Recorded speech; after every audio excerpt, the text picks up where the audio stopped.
ചുങ്കക്കുന്ന് വെങ്ങലോടിക്ക് സമീപം കാറുകൾ തമ്മിൽ കൂട്ടിയിടിച്ച് അപകടം. 4 പേർക്ക് പരിക്കേറ്റു. ഞായറാഴ്ച ഉച്ചകഴിഞ്ഞാണ് സംഭവം. മാനന്തവാടിയിൽ നിന്നും കേളകം ഭാഗത്തേക്കും കേളകം ഭാഗത്തു നിന്നും കൊട്ടിയൂർ ഭാഗത്തേക്കും പോവുകയായിരുന്ന കാറുകൾ തമ്മിലാണ് കൂട്ടിയിടിച്ചത്.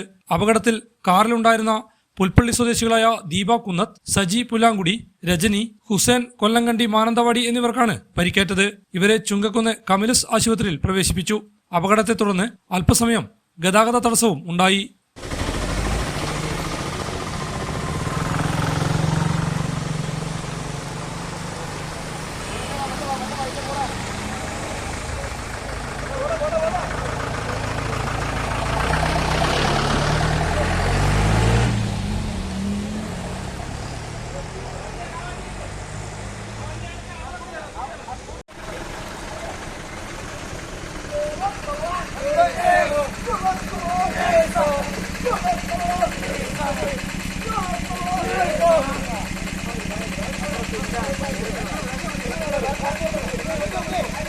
ഹൈവിഷൻ ന്യൂസ്, കേളകം.